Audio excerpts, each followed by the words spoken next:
Don't blink, it's your boy Ink. Welcome to the show. This is doing well, having a wonderful day on this 7th March 2025. Today we're making a long ass video, so please think about taking a drink, taking a snap. We're gonna have some fun together. I'm much more calm today, much and a much better mood. So I'm in the apartment. I'm gonna open the door. It's snowing outside. It's hard.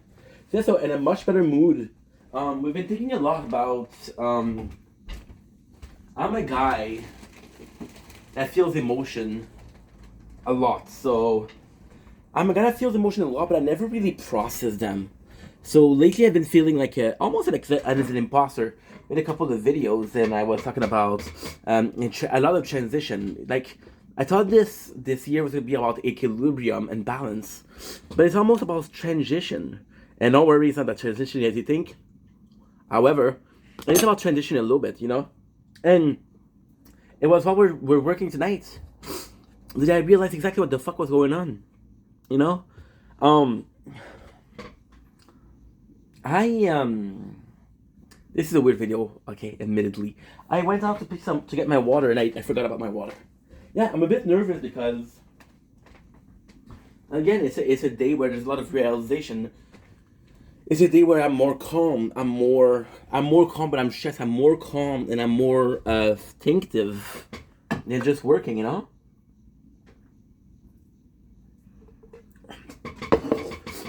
The thing that really helped me was a comment that I had today. Somebody, Rhea, RHEA, she came in and she said, you have to start by forgiving yourself before other can forgive you. And it was such a perfect thing because it haunted me. It was a comment that I read, and by the way, I'm reading your comments. I'm not answering them because I don't want to film. As simple as that. So when I'm gonna be better and willing to film or ready to film, I'll answer everybody, as we do. Don't worry. So I read it as I was going to sleep, and it really marked me. See, I was mad at my father, or disappointed, or annoyed, or sad. I don't know. I don't really know the emotion. I know I was negative emotion at the very least. I was mad at my father for not forgiving me after 12 years of doing what I was doing, right? Sorry about this, where I play the tower. There's a tournament right now, so that's why we're filming too. But at the same time, I still talk about a period of my life where I was lying and manipulating. And if you guys know the channel, you know that I've been talking about it a little bit. And I was talking about, I used to be a bad guy. Then, when I was talking about a period of life where I really hurt people, I wasn't well. This wasn't even the same period that my father was talking about. But that was at least 10 years, 10 years ago. More so 9, but we're going to say 10 years for like a nice round number. And I still am angry at myself. But then this other question popped in, and this other question was, so this video is going to be a long one, I'm warning you, but you're signed up for it, so let's fucking go. This video I saw, this comment I saw it when I went to sleep, and the first thing I thought when I woke up was that we've been up for 13 hours, which is a nice round number. And yeah, holy shit, 14. Yeah, that's crazy. And we've been thinking about it and thinking about it and thinking about it and thinking about it. And I also, you see, with me, forgiveness. I always seek forgiveness. I had my first girlfriend, her main complaint about me was, you apologize too much. I was like, that's a good thing. And she says, no, it's not a good thing, because if you say too much, you don't mean it, And then I did another video where people said, oh, you burp a lot when you're on camera. You burp and you don't apologize. And I get that it's respect, I get that it's politeness, but it's also me talking, like, for example, right, when you fart in your own apartment, you don't say sorry, right? When you burp in your apartment, you don't say sorry. Is there anybody here? No, I'm alone. So I didn't feel the need to say sorry. And then some people said, and you're really thinking about it. You're thinking about the whole, not your entire life, but a lot of things comes into perspective or into the subject. And then you you understand that, okay, well, some people might feel like I owe them an apology because I burped, right? But then those people, I don't know them, so fuck him. But that's not true. People, even if they're a stranger, if you wrong them, you should apologize to them. You shouldn't try to wrong people that you don't know. But if you end up wronging people that you do know, be mindful of saying sorry and make sure that you don't hurt those people anymore. I was talking about the video that I made yesterday, and it was yesterday when we talked about how much my ex, well, not my ex, but it was complicated. It was toxic. But then at the same time, I allowed it to be toxic, and again, I felt like things were better off alone. But maybe I didn't give it a closure. I didn't give her the closure that she wanted. She wanted to be friends. She was like, "Do we want to be friends?" And I was like, "No." And I didn't give her a reason for why I didn't want to be friends. So again, it's not necessarily a situation where I owe her an apology, but you do owe somebody something, you know. And my father for the 12 years, if he's still mad, that's his choice. I cannot control him. I cannot dictate what he's always feeling. Of course, it's gonna be hard because when I'm gonna see him, I'm gonna question if the moment that we're spending together are honest and genuine, right? But this comment from Rhea, you have to forgive yourself for thinking that people are gonna forgive you, and that was amazing because I'm still and the worst thing is I talked about this in the first video.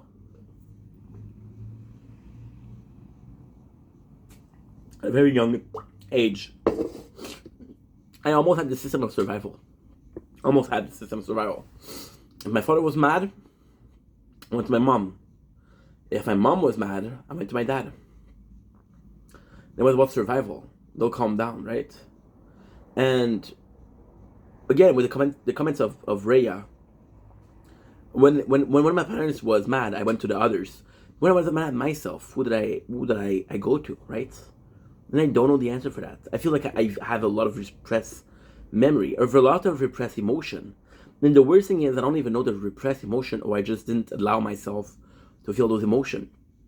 Oh, now that I'm more mature, than I'm older, and again, please understand that this is not an excuse. Definitely use manga, anime, video games, trading card games, my imagination, books, as an escape of reality, right? And I feel like I feel like I had a good enough memories to avoid confrontation for myself. And don't worry, this is gonna be a long video once again. I'm sorry, I'm repeating myself, but there's gonna be a lot of things to talk about. And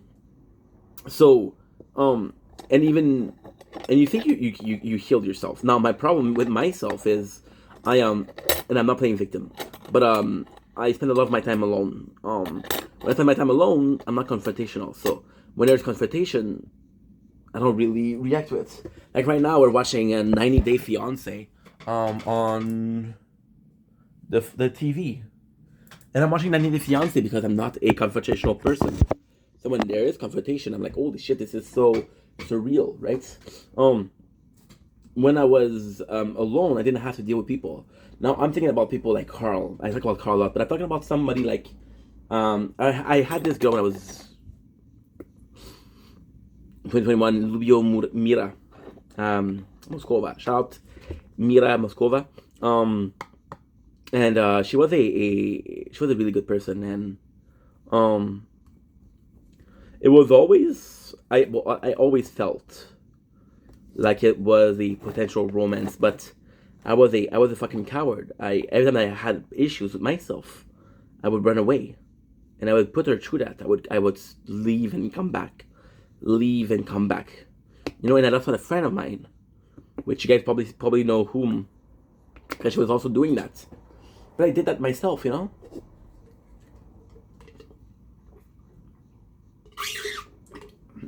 But to go back to myself, I love those escape of the problem I was facing.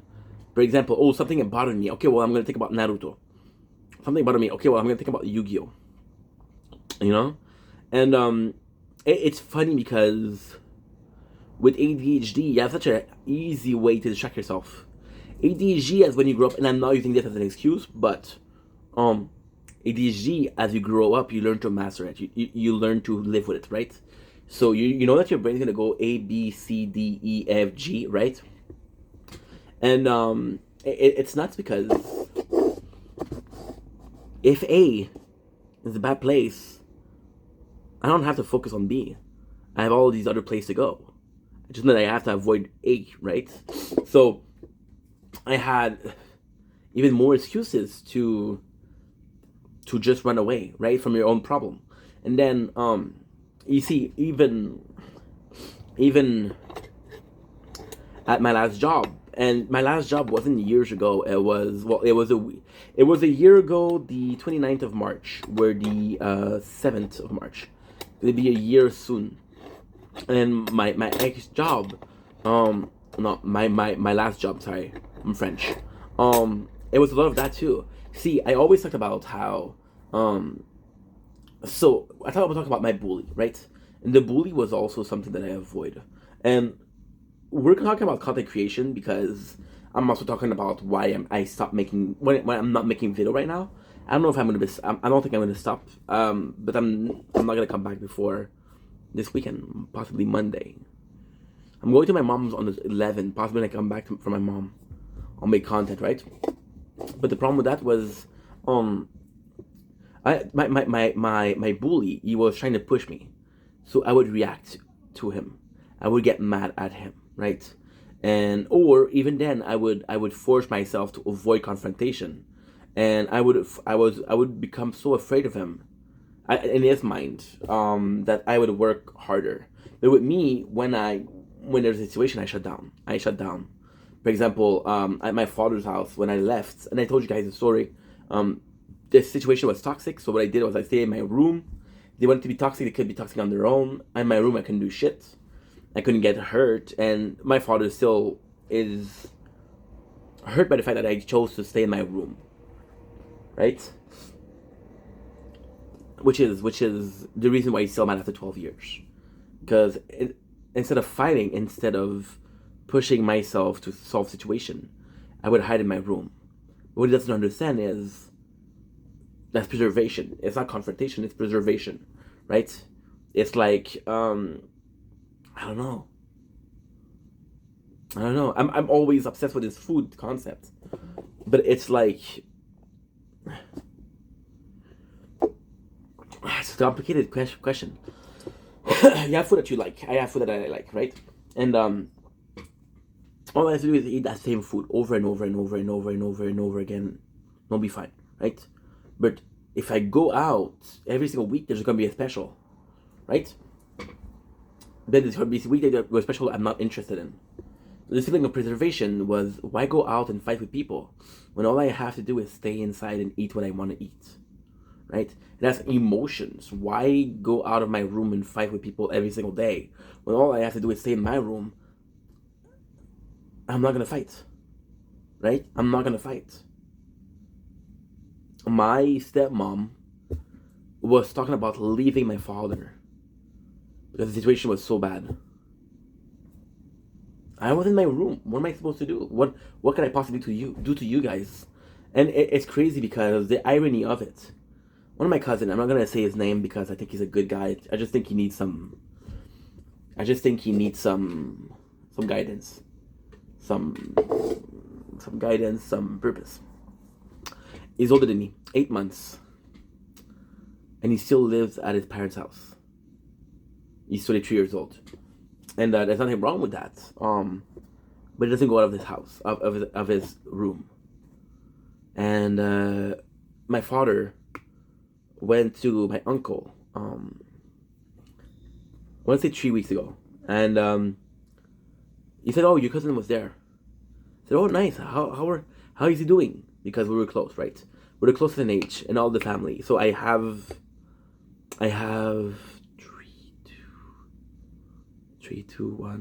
three. I have 10 cousins. No, we have 11 cousins. Yeah, Cassie, Kevin.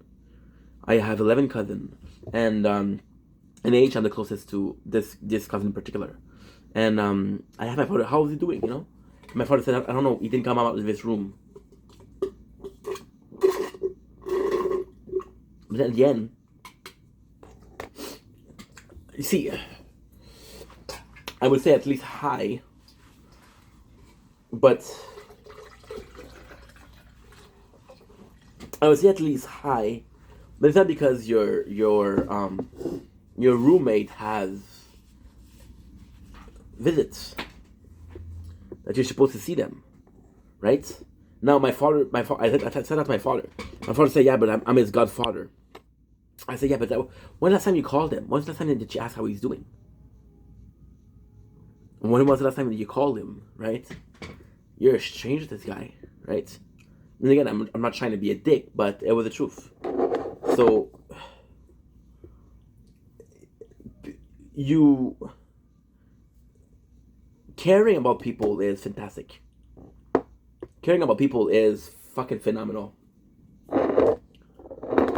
So, caring about people is phenomenal because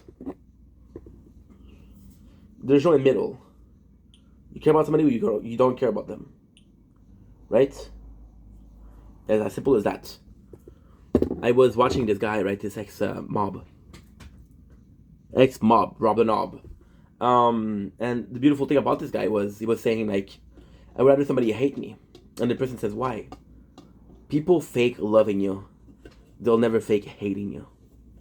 And to me, it was amazing because, you see, with my father, the problem was, okay, I don't know how you feel towards me. All those good moments that we passed together, did you have this in mind? And I even asked him, are you still in pain because of that? And he's like, yeah, yeah. I'm like, how many years are you guys torturing yourself, Dad? And he said, till my death. Now, fun fact, I filmed it.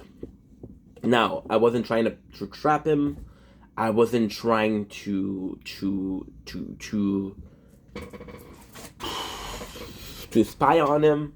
But my parents, and I said that before, but my parents are old. They're very old. They're going to be 70 soon. See, my father has been mad at me for the last 12 years. I don't think that he has 12 years left. You know? So when something's going to happen to my parents, I'll have those videos to remember them. Right? If I was luckier, they would be okay with making videos with me, but they're not. Okay, no problem. Now, these videos, technically speaking, are not cool to do. You shouldn't film somebody without their permission, and you're absolutely right. But I'm not gonna post them. I'm not posting those videos. They're just, if something happened, I'll remember that. I'll remember you. And then it's funny because I keep them in my computer, and I'll put a note out of 10. And I know it's crazy, but I'll put a note out of 10. So for example, I'm seeing my mom two weeks ago, and it went really, really well. I'll put it 8 out of 10. So when I want to miss good memories with my mom, I'll watch those videos, right? And that's it. So coming back to that, the forgiveness, which we took a side fucking tangent. Shout out Officer Gravity for teaching me that word. But you see, and it's nuts because it's absolutely it's scary. It's a different perspective, you know, where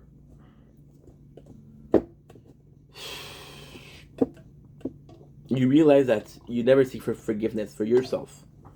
I was so demanding of forgiveness from others, but not for myself. The problem came from within. Or even then, I'm not needy of people, and one of my worst flaw, I don't care if people like me or not. That's a great thing, but to a point where you're not trying to please people. And ultimately, it's like this story.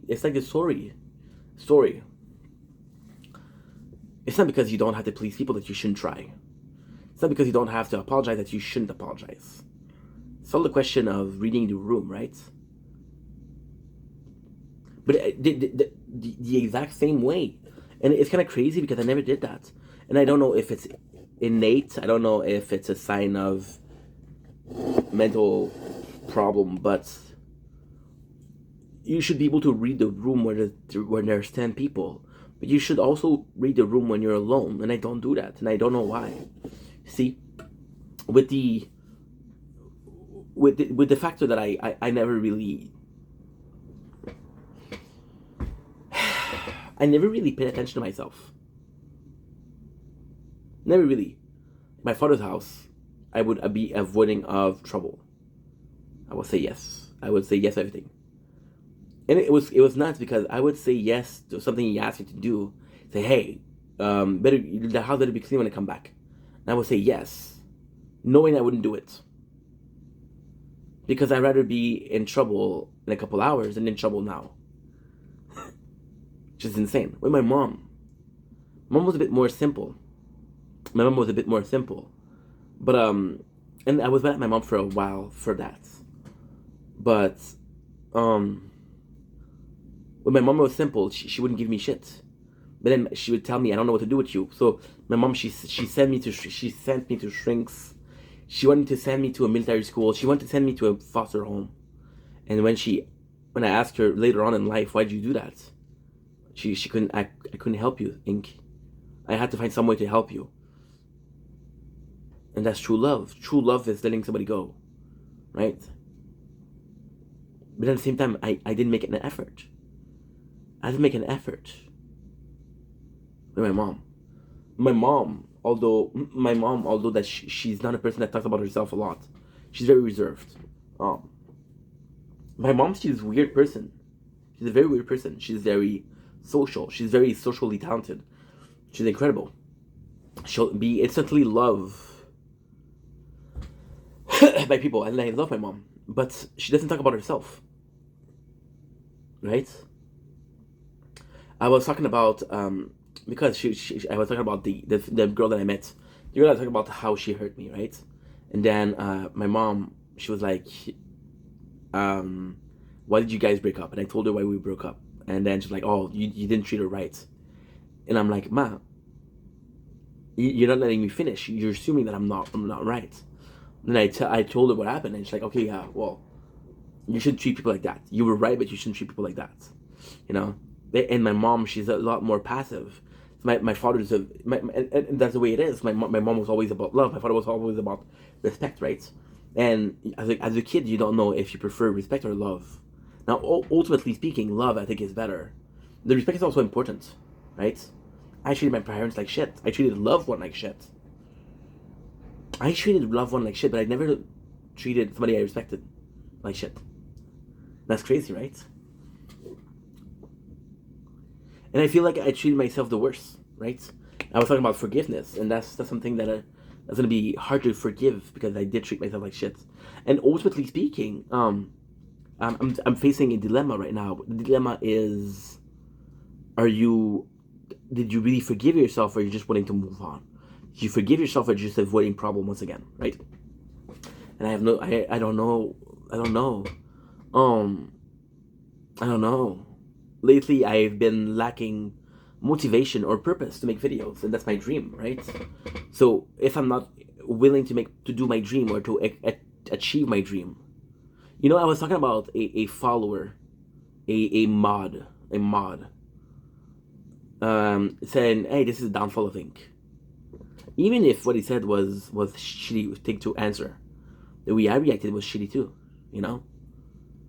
Why wouldn't I let it go? I know that the content I make is not the best. I know that. But and I could tell you the truth that I put my blood, sweat, and tears, and if that's not enough, I don't know what to do, right? Now I don't know what to do. I've been watching a lot of GMM lately, and it's the GMM to me are the perfect content creator. They're serious but funny. They're professional, but still family. They possibly have one of the best company out there, and they did work hard, right? So, but you compare yourself to those people, and then I was watching Nick Stone, your website yesterday. Today we're watching My Thoughts, which is to me better. But the funny thing with My Thoughts, again, I know this is taking a side tangent, but fuck you, I don't care. The thing with My Thoughts was she used to watch Whetstone. My alarm. She used to watch a Wetsuck. I said Whetstone because his name is Nick Stone.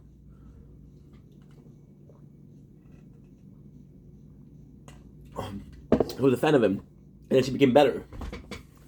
So that's like mind blowing, you know. But coming back to myself, because again, it's why I don't create content anymore.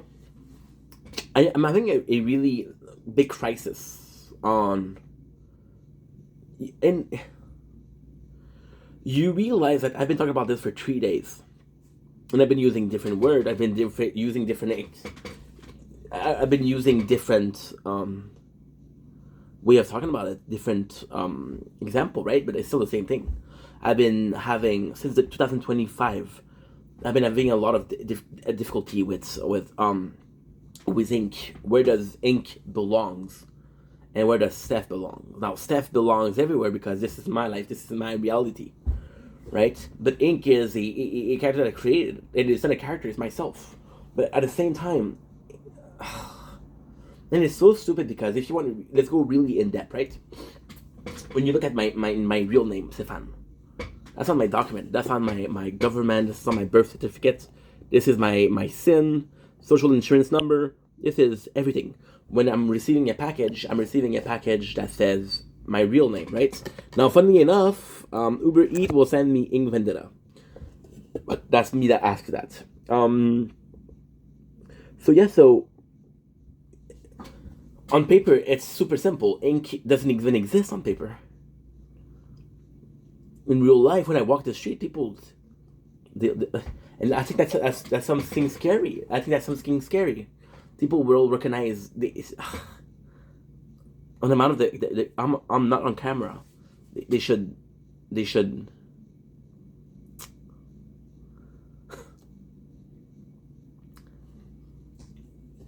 an event that I filmed that you guys probably saw that I should have talked about before, but 3 weeks ago, 4 months. When was this the storm? I think it was the 26th February, so like 2 weeks ago. I was filming the aftermath, and somebody got out of their car and screamed at me, "Hey, are you a vlogger?"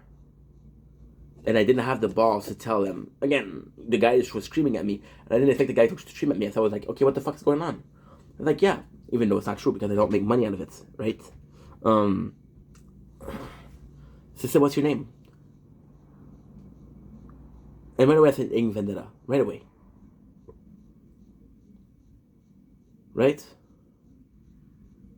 But is that my name? It was an automatic. See, I was talking about forgiveness today. Right? For example, you're aggressive. I'm watching a new fiance, so a lot of shitty couple. You're aggressive, right? You're a fucking big head. You have to realize that you're doing something wrong. Right? But then you look at another person, for example, I don't know, fucking take Gino. Now this is very deep. So Big Ed is an asshole that's aware. Gino is an asshole, but he's unaware. They're both assholes though. So can you forgive one for not knowing? He doesn't do it on purpose. He's just fucking dumb. But then you're asking yourself, how many times have you been stupid enough to make something bad, right? So the fact that I said Ink Vendetta, it's not a bad thing. That it was automatic was a bad thing. For 32 years, when I introduced myself, c'est Stéphane. It's not Ink. It's weird, huh? But yeah, it's very weird. It's very, very weird. I don't know, and that's a scary thing because I was talking about Eminem and Slim Shady, right? In that video. I think the biggest fear is can they cohabit together? I'll be completely honest and say that in 2025 my plan was balance. I thought it was going to be super easy. I thought the simple will of differentiating my life was so different. The simple fact that differentiate my life of real life and online life, right?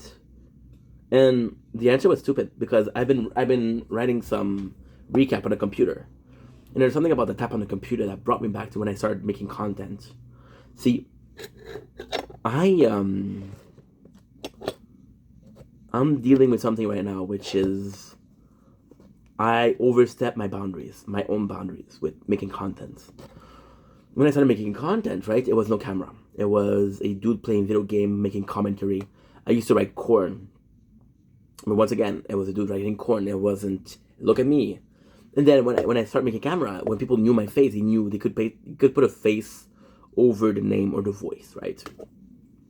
And then it's a surreal experience because, okay, well, this is my personal life. This is my personal life. This is not a alias. This is not. For example, I'm gonna be doing a super simple. Look at Dream, right? Dream wearing the mask, and when Dream took off the mask, everybody knew who was Dream, right? And it's crazy because that's what we did. That's exactly what we did. We took off the mask, and when we took off the mask, I was like, okay, well, I'm fusing my own reality, right? Then I became crazy, and I made content and content and content and content and content every single day for multiple. I made so much content, right? And my life became. I know I said that already, but my life became an ink vendetta. Now that I want to put Stefan back, and I'm gonna give you card on the table. I'm gonna give you open heart, don't care. I much prefer being in ink. Much prefer. Fun is boring. Boring as fuck. Stefan is outside with life. Ink wants more. But then you realize that Stefan isn't satisfied with life. He thinks what he gets what he got, or he has what he thinks he deserves. And then he's like, no, I want to push fast, fast. Then it should be Stefan that pushes and uses ink as a mean to move forward. Right? Stefan should be the driver, invented the car, and we're going somewhere.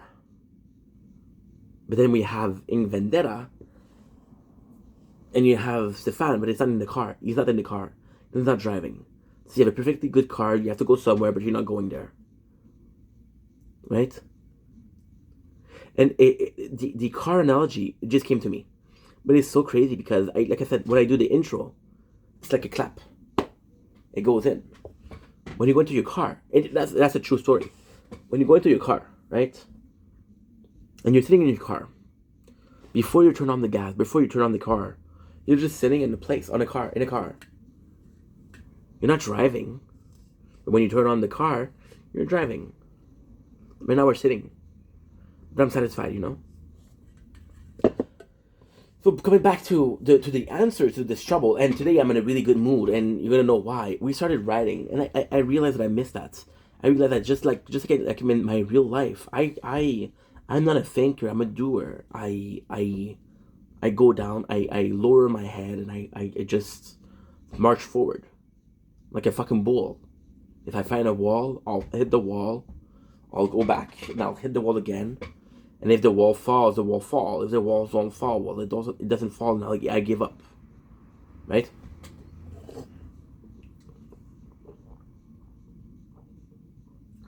That's the way I do things. But just like in real life, when faced with a situation, we would move on. You guys think that the last job that I had was the best job that I ever had, but it's not true. I was working at a place called Structure. So what they'll do is they'll sell you furniture, right? What we would do, it was just pour the furniture from other countries, get them at a low price, sell them at a high price, right? So what we would do, was we unload the car, right? Now the summer we got a lot of car because people were moving, right? In the winter, we had less car. In the winter we had one car per day, and the boss kept me because he liked me. He liked me, but also because I spoke English and French, and they were working a lot with agency. The guy didn't speak French. He didn't speak English, sorry. So he kept me. And then there was a non-verbal agreement where I became an assistant manager. Right?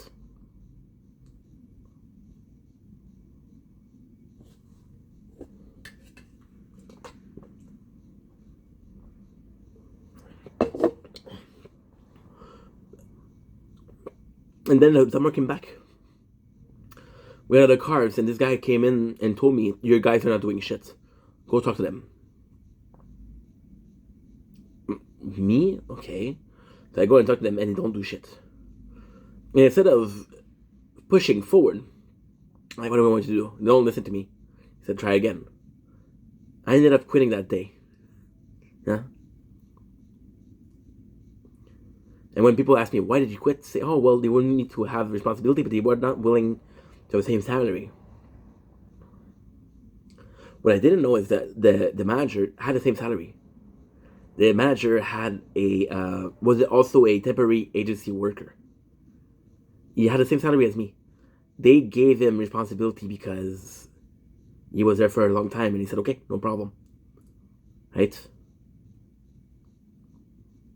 He needed help. I wanted money. And I gave up on him. And we talk about forgiveness. This guy probably forgave me. Did I forgive myself for that? No. I'm still wondering if he's okay, Francis. C'est ça, Francis, là, désolé, mon homme. So yeah. So I was typing today. And just like in real life, I realized that I never really stopped. One day I said, you know what, I'm going to stop writing. Fucking miss it. Now, you know the story? If you don't know the story, if you're newer to the channel, I used to write porn on WhatsApp. Now, I'll be completely honest. My dream was to be a streamer. So, okay, my dream was to make content at a very young age. It didn't work. Which made me lose confidence in myself, which made me lack self-love. Failure is a bitch, okay? My apologies. Then, what ended up happening was I listened to Kid Boga. And Kid Boga, he taught me about Twitch. Twitch was gaming. So, you know what? I'm going to make content and playing games. That's a fun work. That's a fun job. That's a dream. For me, it didn't matter what content I was making. I was creating something. So, it wouldn't work. So I'm like, oh, fuck.